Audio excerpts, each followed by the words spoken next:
अहिल्यादेवी कर्जमुक्ती योजनेच्या माध्यमातून सरकार शेतकऱ्यांची चेष्टा करायला लागलेलं आहे.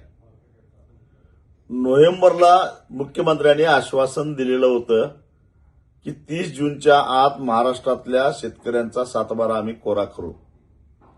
डिसेंबर, जानेवारी, फेब्रुवारी, मार्च, एप्रिल, मे, जून, जुलै 8 महिने झाले. परदेशी समिती 8 महिन्यापूर्वी नेमलेली होती. या परदेशी समितीनं इतका अभ्यास केला की त्यांची पहिली यादी निघाली 533 शेतकऱ्यांची आणि रक्कम निघाली 2,99,00,000 रुपये.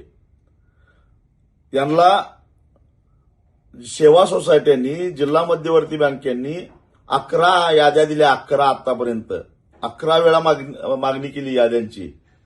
राष्ट्रीयकृत बँकांनी दिली. आणि एवढा सगळा अभ्यास केल्यानंतर या परदेशात असणाऱ्या परदेशी समितीनं पहिली यादी तयार केली. त्यात अमरावतीतले 58 पात्र ठरले, सोलापुरातले 21, लातूरमधले 133, पुण्यातले 85, साताऱ्यातले 38, नागपुरातले 16 आणि ठाण्यातले 182. अरे काय माकड चेष्टा चालू केलेली. एकतर 8-8 महिने तुम्ही अभ्यासासाठी वेळ घेता.